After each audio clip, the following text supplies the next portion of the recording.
good morning or good afternoon or evening whenever you're watching this. This is the recorded lecture for Monday. So we're going to talk about, again, review of what we discussed in class, some of the themes in the Vedas and the Upanishads, and how the Upanishads are radically different than the Vedas. Okay, again, we're talking about well, I like to use the term radical reorientation. So that's going to be the title of these slides. All right. Okay, so let's review a little bit. So the Vedic orientation, again, we call this a this worldly perspective. That is, the concerns, the religious practices, the rituals have to do with not only the gods that have power over the world and humans, but also how we may flourish in the world. Okay. So again, if we use these three categories of ultimate reality, the human condition, and the solution, I actually like to use the term being in the world because the solution it seems like it's just kind of an answer, but it's really how we are in the world, how we act in the world. Okay. So from the Vedic perspective, then the ultimate reality, of course, there are multiple gods. It's a polytheism. There are multiple divine entities. They have power over the world and humans, but then they can assist humans in their worldly pursuits. Okay. Um, Also, if you want to look at the ultimate reality, if you look at it cosmologically, it's not just the human realm. It's of course the divine realm. There are heavens and hells, and this, of course, gets into reincarnation, which we will discuss a little bit later. Okay. So then, what is our problem? What is the human condition? What are we worried about? What are we concerned about? So, of course, as human beings, we are at the mercy of natural events, especially in pre-modern times, but also today, right? We are at the mercy of tornadoes, hurricanes, fires. Okay, and we're also at the mercy of other human beings, right? There are battles, wars. There may be, other groups trying to conquer us or steal our property. And so, therefore, we can be afflicted by war, by famine, of course, sickness, and then also social disorder. We talked about Varuna, the god of social order. Again, that reflects the concern we have of somehow maintaining a workable society. Okay. If the institutions and the cultural practices start to break down, that leads to disorder and then eventually can lead to violence. Okay. And so again, according to the Vedic perspective, we live in a world that's structured. Remember, the god Purusha, part of what came out of him after the self-sacrifice was the caste system. All right. Um, so we have caste, and of course, we talked about the principles of dharma, karma, and samsara, and how they all work together, and how they kind of explain how caste functions. Okay, so this is where we're at as human beings, in other words. So then, what is our solution? Of course, we can overcome our human condition, or at least some aspects of it, by communication with the gods through prayers, ritual sacrifices, primarily performed by the Brahmin priests. Okay. Um, and then we also have to keep in mind that when we talk about being in the world, what is ultimately our human purpose? And it has to do again with a this worldly orientation. So our ultimate purpose, as we said before, are prosperity. That's wealth, financial security. The crops are growing, so we have enough food. Progeny, having children to not only for the sake of society in general, but also to carry on our traditions of the perhaps religions we belong to, or even our family traditions. Okay, and then number three, passage. That is, we are concerned about our future existence. Will we be reborn in a lower realm? Will we be reborn in difficult circumstances? We're hoping that we'll be reborn in higher, maybe one of the higher realms, one of the heavens, or at least in better human circumstances. Of course, this is rebirth, so none of this is permanent. We're going to be reborn as humans again. If we, for instance, if we get reborn in a higher realm, at some point we will reincarnate back into the human realm. Okay, so let's look at the Upanishads. Again, as we discussed briefly, the Upanishads, although they are coming from the same culture, they are part of the Vedas, but they're called the end of the Vedas. Some people use the term Vedanta, Veda, and anta meaning end or culmination. And again, even though it comes from the same culture, same religion, religious practices, it's really a radical reorientation, really a different way of looking at the world. So let's review. We talked about Nachiketas and his dialogue with Yama, and we'll just talk briefly about what we covered already. So the first thing, of course, the gods become unimportant or at least less important because although they have power, they don't have knowledge. They just don't have spiritual insight into the mysteries of life and death. And this Upanishadic perspective is shown by Nachiketas's actions because Yama, instead of answering these questions about the ultimate, reality, the ultimate mystery of life and death, he offers, of course, prosperity, gold and cows. He offers progeny, talking about his children and grandchildren flourishing, and also higher passage, right? He said, of course, you can become reborn in a higher state, all right? And Nachiketas, by the simple rejection of all that, is really a rejection of the entirety of the Vedic values. That is, the perspective which is very much this worldly, about the concerns of this world. Okay? So, as we read and as we discussed, Yama presents two paths. He explains two ways humans can be in the world. One is the path of pleasure. He also calls it the path of ignorance, that you continue to seek externally for value, whether it's power, status, money, longer life, better rebirth. Okay. And again, the interpretation of reincarnation isn't simply that you'll keep coming back, but he calls it from death to death. And as we discussed, reincarnation as a whole is suffering. Right? Even if you have good experiences, enjoyable times, things continually change. And that's part of the reason why Nachiketas refused Yama's offers, because he realized that wealth, power, and status and children, that they all go away. They're all impermanent. Okay. So the second path, of course, is the path of joy or the path of wisdom. In other words, there's a promise, there's a way of seeing the world where you can actually understand the workings of reincarnation and then ultimately transcend it, go beyond it. Okay. That is, once you understand, and now understanding doesn't mean conceptual, just simply philosophical knowledge. Once you realize the mystery of this existence, the source of everything, then you can go beyond the suffering of rebirth. And this mystery is called in the Kena Upanishad Brahman and other Upanishads too. Brahman becomes the word that signifies this ultimate mystery, this ultimate source of everything. And what is also interesting is that in many of the Upanishads, Brahman is also equated with the term Atman. Atman comes from, actually, it comes from the word, it's derived from the word breath, but it really means our soul, our true self. Okay. So to know Brahman is to know yourself.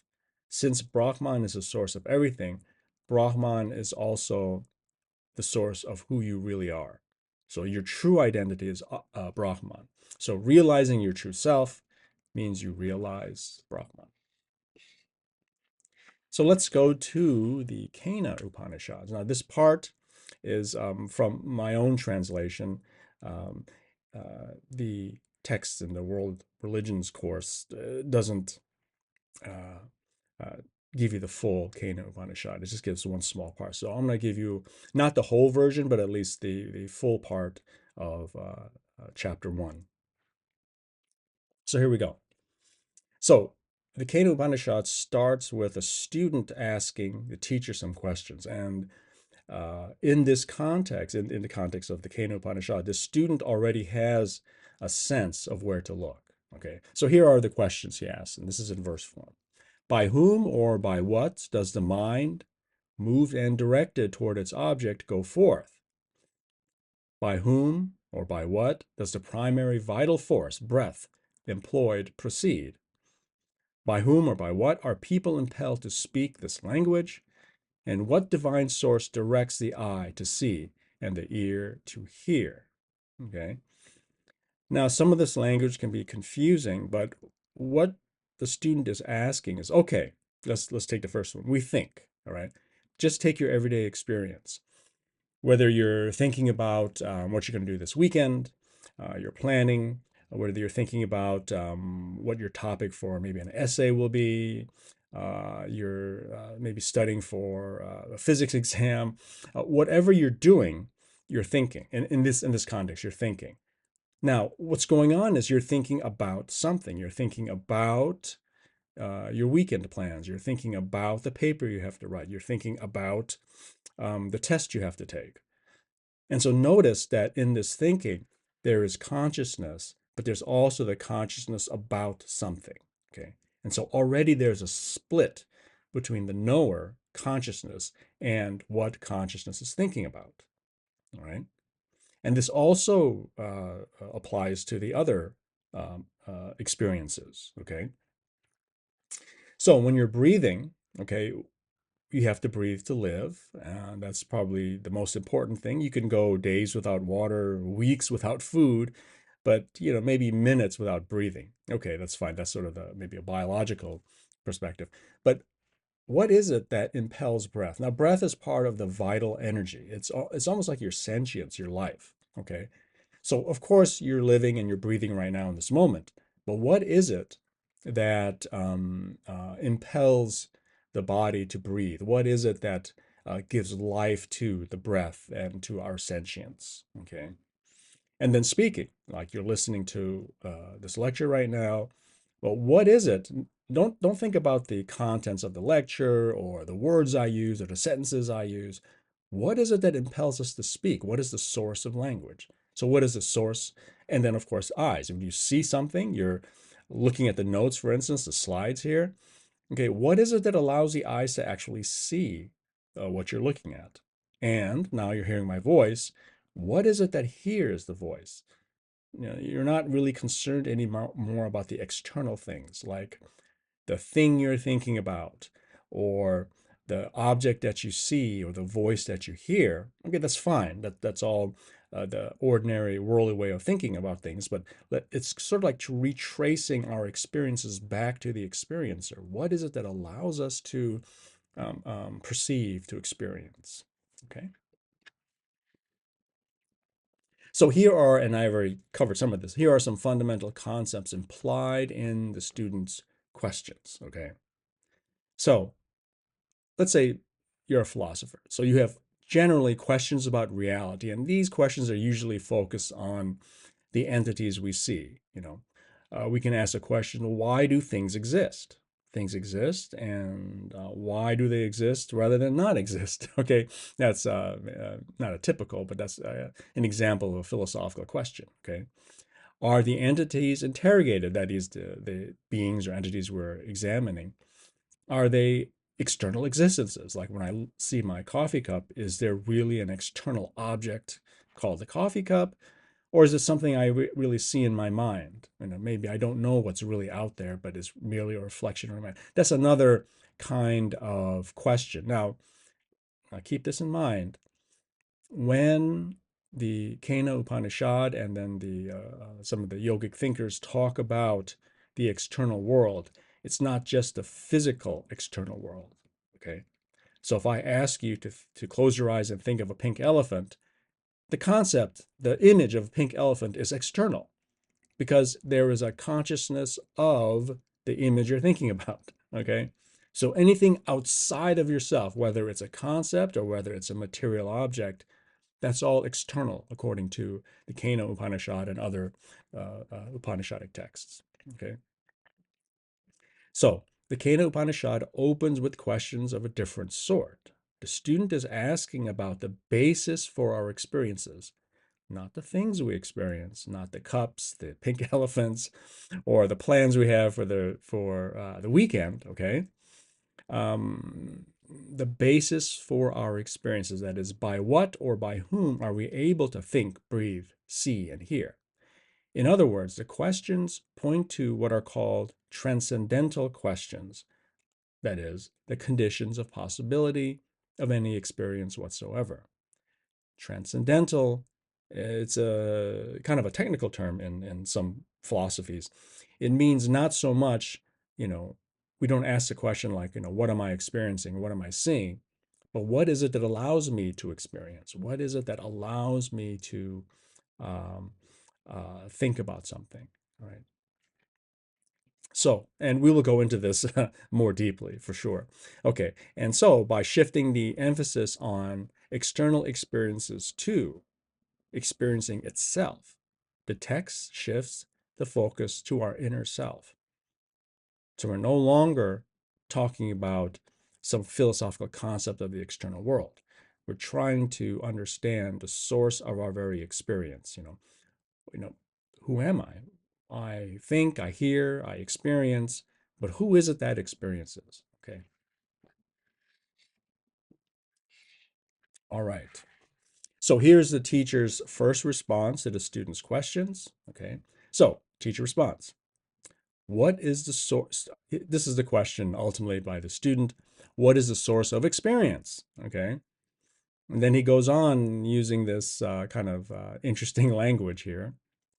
That which is the ear of the ear, the mind of the mind, the speech of speech, or you can say the hearing of hearing, the thinking of thinking, the speaking of speaking. Okay. Indeed, the breath of the breath, the eye of the eye, or you can say the breathing of the breath, the seeing of seeing. The awakened ones, and these are the yogins who have actually understood the mystery, the awakened ones, having been freed from the identification with these, they become immortal when they depart from this world. Okay. And so the interpretation here could be to observe the inner workings or externally oriented experiences and to renounce this external orientation leads to moksha or liberation, freedom from rebirth. Hence, the wise ones become immortal. All right. So let's think about this notion of, let's say, the eye of the eye, the seeing of the seeing. What in the world is he talking about? Well, notice that whenever you experience something, so you're listening to this lecture and you're hearing something, or you're looking at the notes, okay? Now, of course, there's seeing and there's hearing, right? And then maybe you're kind of thinking about, okay, well, what does he really mean? So there's thinking going on, okay? But if you really look at it, there's something else that's there. You kind of know that you're hearing something. It's not just simply a reception of sound. You understand, you kind of know in a very implicit way that you're hearing something right now. Okay. You know when you look at something that you're seeing. And when you're deep in thought, there's also a sense that, well, you know that you're thinking. All right. So there is a kind of self awareness that's involved, okay, in all of our experiences. Okay. And so what he's saying is that if a person who is inquiring on his or her way to be a wise person, you let go of the notion of simply seeing, hearing, tasting, touching, thinking, breathing, okay, and look at that self-awareness that's always present in all of our experiences. That's what you must focus on, okay? So you let go of the external orientation, stop worrying about, what does it mean to hear something? What kind of concept is he talking about? No. When you're thinking, for instance, there's a self-awareness of thinking, and and this is kind of difficult because this is not something we're taught, okay? Um, but it's almost like you're abiding in the fact that you are aware in general, okay? Another way of seeing this is that in order for you to actually wake up in the morning and make some coffee, in order for you to go get breakfast or go to class, prior to any specific action, that is, drinking coffee, eating breakfast, going to class, thinking about the lecture, all these difficult philosophical concepts, prior to all that, there has to be awareness. If there was no awareness, you wouldn't be doing anything. Okay? At least that's the perspective from the Upanishads. All right? So again, we're going to go over this and do a deeper dive, okay, before we get into the Bhagavad Gita. Okay, so now part 5 of radical reorientation. Okay, now this is the teacher's second response to the student's questions. Okay, and I'm using a different version. I'm using the version from Novak, the World's Wisdom here. Okay, so Teacher's responding again after he talks about the eye, ear of the ear. What cannot be spoken with words, but that whereby words are spoken, know that alone to be Brahman, the spirit, and not what people here adore. What cannot be thought with the mind, but that whereby the mind can think. What cannot be seen with the eye, but that whereby the eye can see. What cannot be heard with the ear, but that whereby the ear can hear. What cannot be indrawn with breath, but that whereby breath is indrawn. Know that alone to be Brahman, the spirit, and not what people here adore. Okay? Notice that it's almost like a meditation, if you think of it that way. If you were to be studying the Upanishads for spiritual purposes, you will actually read this and ponder and contemplate this. Okay? What cannot be spoken with words, but that whereby words are spoken. Now, what does that mean? And these are all definitions of Brahman. This means that spirit, source, Brahman, cannot be talked about. It can never become an object of speech. That is, I really cannot give you a verbal explanation for you to understand what Brahman is, because it's not possible to talk about Brahman because it comes before speaking.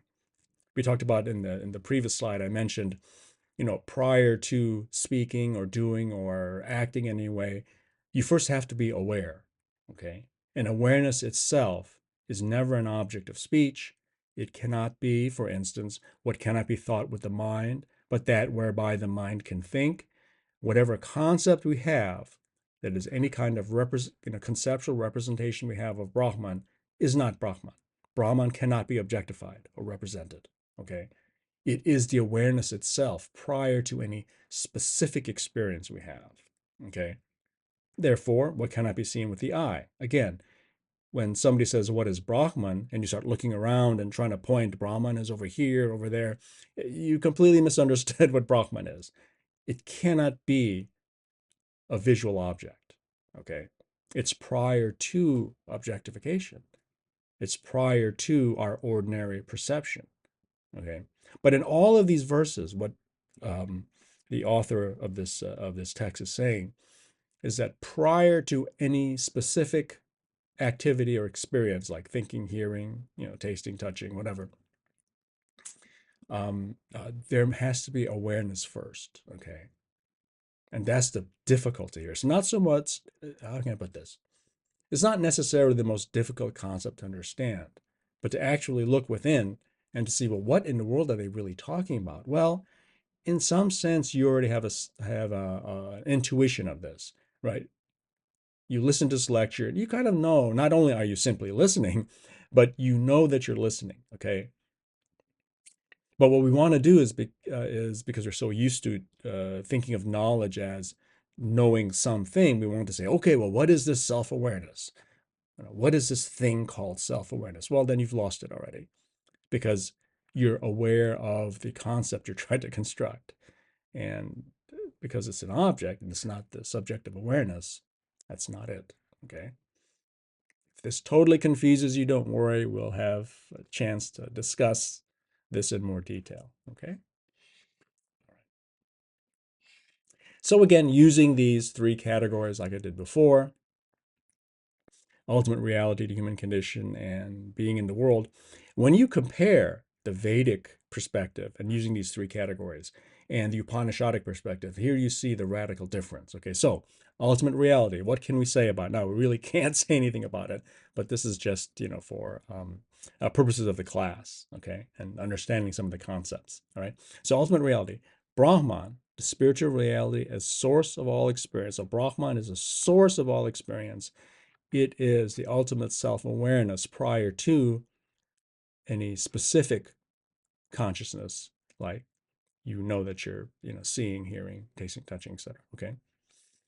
We have a true self according to the Upanishads, and that's our Atman. Okay, our soul. But it's not it's true self, not the self we think we are, like our ego, our like I am a professor or I am a student, I am Augusti. Okay, none of these associations is this true core of who we really are. All right. And then many of the Upanishads identify our true source, our true self with Brahman. So Brahman and Atman are seen as identical. Okay. So since Brahman and Atman are identical, to reach Brahman, one must go within or go inward and realize Atman. And that's the paradox. To understand the whole, the source of all things, you have to understand who you really are. And according to some of these Upanishads, it's Brahman. Brahman is your Atman. Okay. So what is our problem? What is our human condition? Why aren't we walking around totally free, totally free, spiritually open? Okay. So first of all, humans are oriented towards the outside world. That is, we value external entities. And it's true, right? I mean, even our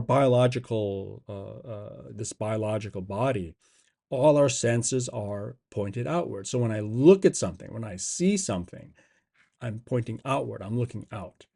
When I touch something, I have to reach out and place my hand on something and grasp it. Okay. To smell something means to smell something that's like an external. Maybe somebody's cooking a really delicious dinner and smells really good. Well, again, your olfactory senses are pointed outward. So all of our senses are pointed outward, even our mind. Okay, not materially outward, but when we think, we're thinking about something. We have a concept, an image, a story we're telling ourselves. That's still pointed outward according to the Upanishads. Okay. Now, because our primary orientation as embodied beings, not our true spiritual self, but as embodied beings, because we are externally oriented, it's almost natural for us to become, attached. Okay. So I get along with a group of people. I become attached to them. I want to belong to that group. There's another group of people that I don't like. Maybe I have bad vibes. Okay, my attachment would be to get away from them. Okay, uh, the Dunkin' Donuts example I keep giving. I'm attached to Dunkin' Donuts. Okay, everything's external because we are oriented externally. What gives us pleasure, we grasp after. What gives us pain, we run away from or resist. All right. And so that's our condition. Okay. So we humans are ignorant of our true self because we're always externally oriented and we don't take the time to actually go within to kind of retrace. There's an interesting phrase, retracing the radiance. Okay. A lot of times um, many of these traditions that talk about the true self, there's something radiant inside. Our soul has a certain luminosity, and so since we're oriented toward the outside, it seems almost unnatural to kind of close our eyes and move within. Okay, to try to investigate things in the context of interiority as opposed to exteriority or the external world. Okay. So, what is the so-called solution? And again, I don't like that term because it makes things easy, like there's a simple answer. But how are we to be in the world if we want to live in spiritual freedom? Okay. So, the beginning of the path of wisdom or joy is to understand that Atman/Brahman can never be the object of external experience. That's the first thing you have to kind of understand. Because if you keep looking outside for the answer, you know and in this case, if you think Brahman is the answer and you keep looking outside, you've totally missed the boat. You're on a completely wrong path. Okay, so first thing to know, Brahman/Atman can never be an object that you grasp, an external object. Okay, so therefore humans must turn inward.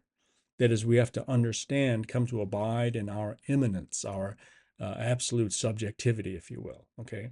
And to do that, when we do that, we have a chance of realizing who we really are, our true self. And then the more, I guess, practical actions we can take. And for instance, you want to find somebody who has actually experienced Brahman and Atman. A teacher who hasn't experienced Atman and Brahman can never bring you to Atman and Brahman, because just like a teacher, if you want to learn how to swim, and your coaches never swam, they may have good theories, but they really don't know what they're doing. Okay. So you have to find a guru or a teacher who has realized Brahman. Part of your spiritual exercises could be reading the Upanishads, but not in the usual way of trying to, analyze the themes. You want to read it in a state of contemplative openness. All right. And then there are also a number of practices like yoga, meditation. Okay. And so these are some of the practices that you would engage in if you walk the path of joy or the path of wisdom. Okay. All right. So we'll see you on Wednesday. Again, if you have any questions about this, I know some of this is very paradoxical. We'll certainly go over them on Wednesday. Okay. All right. Take care.